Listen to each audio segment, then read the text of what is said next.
मैं चिल्लाती रहती हूँ, वो अपना पप्पू डालते रहते हैं। मेरी उम्र 19 साल की है, शादी को कुछ महीने हो चुके हैं। मेरे पति मुझे बहुत प्यार करते हैं, मैं भी उन्हें बहुत प्यार करती हूँ। मैं अपने पति से कई बार खुदवा चुकी हूँ, मेरी खुदाई मुझे बहुत तकलीफ़ देती है। मेरे पति मुझे खोते समय मुझ पर बिल्कुल भी दया नहीं दिखाते, बेरहम हो जाते हैं। मैं रोती रहती हूँ, वो खोते रहते हैं। ऐसा नहीं कि मैं शादी से पहले कभी खुदी नहीं हूँ। मैं शादी से पहले अपने जीजू से कई बार खुदवा चुकी हूँ। जीजू भी मुझे खोदते समय बेरहम हो जाते थे। शायद सारे पुरुष एक जैसे ही होते हैं। पहले मैं जीजू से अपनी खुदाई के बारे में बताती हूँ। बात उस समय की है जब दीदी की शादी हुई थी, जो मुझसे 2 साल बड़ी थी। हम दोनों बहनें कम सहेली ज़्यादा थे। हमने एक दूसरे को पूरा नंगा करके देखा था, एक दूसरे की चिड़िया भी देखी थी, लेकिन खुदाई क्या होती है यह पता नहीं था। दीदी ने ही ससुराल से लौटकर बताया था कि जीजू ने उन्हें कैसे कितनी बेरहमी से खोदा था। मैंने एक बार पापा मम्मी को खुदाई करते चुपके से देख लिया था, तब मैं 19 साल की थी। यह तो पता था कि औरतों की चिड़िया होती हैं, लेकिन यह नहीं पता था कि पप्पू इतना मोटा और लंबा होता है और चिड़िया में घुस जाता है। मम्मी बड़े आराम से कूद रही थी।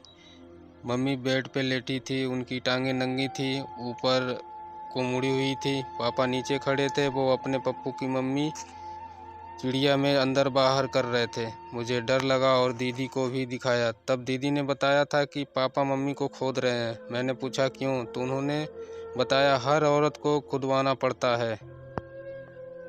दीदी साइंस पढ़ती थी, उन्होंने बताया एक दिन तुझे भी खुदना पड़ेगा, मुझे भी खुदवाना पड़ेगा। मैंने पूछा तकलीफ नहीं होती है क्या? उन्होंने कहा पता नहीं, जब तू खुदेगी तो पता चल जाएगा। कुछ सालों में दीदी की शादी हो गई। वहाँ से लौटकर दीदी ने अपनी खुदाई के बारे में बताया था। उन्होंने बताया कि जीजू उन्हें पूरी नंगी करके खुदाई लगती थी और मज़ा भी बहुत आता था। अब मेरी भी खुदवाने का इच्छा होने लगी थी। अगली बार मैं उनके साथ उनके घर गई। वो दोनों ही नौकरी करते थे। फ्लैट में 2 कमरे थे, एक में वो दोनों और एक में मैं अकेली सोती थी। मैं रात को बिस्तर में लेटने के बाद उन दोनों की खुदाई के बारे में सोचा करती थी। मुझे देखना था कि जीजू दीदी को कैसे खोदते हैं। एक रात को मुझे मौका मिल ही गया।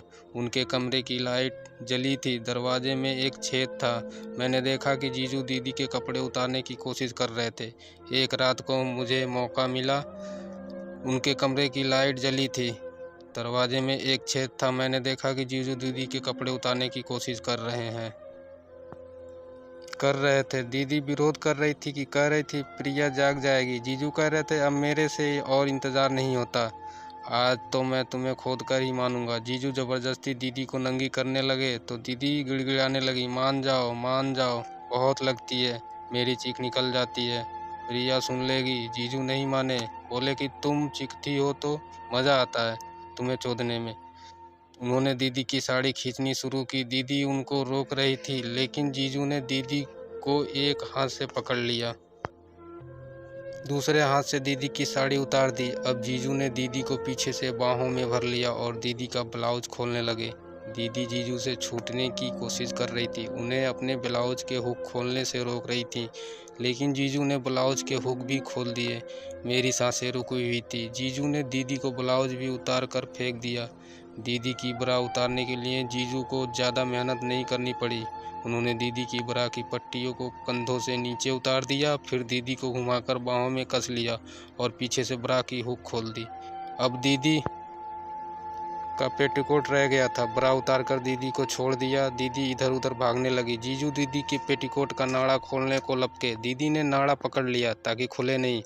वह कह रही थी मान जाओ, रहने दो, इसे मत उतारो। वह कह रही थी मान जाओ, रहने दो। वो रुक गए। अब दीदी ने नाड़ा छोड़ दिया और अपने स्तनों को पकड़ लिया। जीजू ने लपक कर दीदी की बाहों में भर लिया, जबरदस्ती दीदी के पेटीकोट का नाड़ा खोल दिया। दीदी झपटने लगी। जीजू ने उनका पेटीकोट उतार कर दीदी को नंगी कर दिया और गोद में उठाकर बिस्तर पर पटक दिया। उन्होंने दीदी के हाथों पर ओठ रख दिए, फिर ऊपर से नीचे तक चाटा। जब उन्होंने दीदी की चिड़िया चाटी तो दीदी सिसकारियाँ भरने लगी, वो बल खाने लगी। जब जीजू ने अपने कपड़े उतारे तो जीजू का पप्पू देखकर दंग रहेगी। पापा के लंड की तरह बड़ा था। वो जब दीदी के ऊपर झुके तो दीदी हाथ जोड़कर कहने लगी मान जाओ, बहुत तकलीफ होती है। जीजू नहीं माने। जीजू ने अपना पप्पू दीदी की चिड़िया पर रख दिया। दीदी ने अपने हाथ उनके पेंट पर रखे ताकि उन्हें रोक सके। जीजू के बार बार कहने पर हथियार डाल दिए। दीदी ने अब अपने हाथ ऊपर करके सिहराने रख ली। अब दीदी रुआसी हो चली थी। जीजू ने पप्पू चिड़िया में घुसाना शुरू किया। दीदी ने अपने होठ भींच लिए ताकि आवाज़ ना निकले, लेकिन जैसे ही जीजू ने धक्का मारा दीदी की चीख निकल आ गई। आ। जीजू का आधा पप्पू दीदी की चिड़िया में फंसा था। दीदी रो रही थी। थोड़ी देर दीदी को रुलाने के बाद जीजू ने एक और धक्का मारा और पूरा पप्पू दीदी की चिड़िया में होकर उनके पेट में घुस गया। दीदी की फिर से चीख निकल आई। एक दिन वो जल्दी ही घर लौट आए। दोपहर में मुझसे बोले, आओ तुम्हें बढ़िया फ़ोटो दिखाओ। मैंने कहा दिखाओ। उन्होंने अपने मोबाइल में मेरी नंगी फ़ोटो दिखाई। मैं वहाँ से भागी तो उन्होंने मुझे पकड़कर अपनी टांगों पर बिठा लिया। मैं बोली, छोड़ो जीजू, आप तो बहुत बेशर्म हो। जीजू बोले, अच्छा जी, नंगी तुम सोती हो और बेशर्म मैं हो गया? मैंने तो नहीं कहा था कि नंगी सोने के लिए। मैंने अपना चेहरा हाथों से छिपा लिया। वो बोले, वैसे तुम्हारी चिड़िया बहुत सुंदर है। तुम्हारी चिड़िया देखकर तो किसी बुढ़े को पप्पू भी खड़ा हो जाएगा। उन्होंने शब्दों में मेरी चिड़िया का नक्शा खींच दिया। मैंने कहा, जीजू चुप रहो। मैं फिर भागने को उठी। जीजू ने फिर पकड़कर अपनी टांगों पर बिठा लिया। वो मेरी जांघों पर हाथ फिराने लगे और कहने लगे, प्रिया सच बताना, अभी तक किसी से खुदी हो या नहीं? मैं सीधे प्रश्न का कोई सीधा उत्तर ना दे सकी। जीजू ने फिर पूछा, बताओ ना प्रिया, अभी तक किसी से चूदी हो या नहीं? मैंने ना में सिर हिला दिया। जीजू बड़ी बेशर्मी के साथ बोले, फिर तो तुम्हें खोदने में बहुत मज़ा आएगा। बोलो, खुदोगी? अभी तो तुम्हारी चिड़िया की सील भी नहीं टूटी होगी। मैं चौंक गई। क्या मतलब, कैसी सील? जीजू बोले, हर कुंवारी लड़की की चिड़िया की एक झिल्ली बंद होती है, जिसे हाइमन कहते हैं। जब पप्पू पहली बार चिड़िया में घुसता है तो वह फट जाती है। उसी को चिड़िया फाड़ना कहते हैं। चिड़िया फटने के ख्याल से मेरे शरीर में सिहरन सी दौड़ गई। दीदी को रोते देख चुकी थी। मेरी बेखुदी में जीजू का हाथ कब स्कर्ट के अंदर पहुंच गया मुझे पता ही नहीं चला। जब होश आया तो मैंने उनका हाथ हटाना चाहा तो जीजू ने मुझे गोद में लिटाकर मेरी स्कर्ट ऊपर उठा दी और मेरी चड्डी उतारने लगे। मैं गिड़गिड़ाने लगी, जीजू नहीं, जीजू नहीं। जीजू नहीं माने। उन्होंने मेरी चड्डी उतार दी। अब मेरी चिड़िया उनके सामने छोटी थी। जीजू मेरी चिड़िया को सहला रहे थे। फिर जाने कि उन्होंने मुझे छोड़ दिया। मैं खड़ी हो गई। फिर जीजू बोले, अब बाकी कपड़े तुम खुद उतारोगी या मैं उतारूं? मैं कुछ ना बोली। फिर जीजू उठे और मुझे पीछे से बाहों में भर लिया और मेरी शर्ट के बटन खोलना शुरू कर दिए। बटन खोलते हुए उन्होंने पूछा, जानती हो पप्पू कितना लंबा होता है? मैंने पापा का पप्पू भी मम्मी को खोदते समय देखा था और खुद जीजू का पप्पू भी दीदी को खोदते समय देखा था। फिर भी मैंने सिर हिला दिया। वो उंगली से इशारा करते हुए बोले, इतना सा होता है, लेकिन चिड़िया सामने हो तो, लड़की की बाहों में हो तो 6 से 8 इंची तक लंबा हो जाता है। जीजू का पप्पू खड़ा हो चुका था, जो मुझे अपने पीछे बम पर महसूस हो रहा था। मुझे जाने क्या हो गया था, मैं जीजू को रोक नहीं पा रही थी। जीजू मेरी शर्ट के सारे बटन खोल चुके थे। उन्होंने मेरी शर्ट को पीछे को उतार दिया।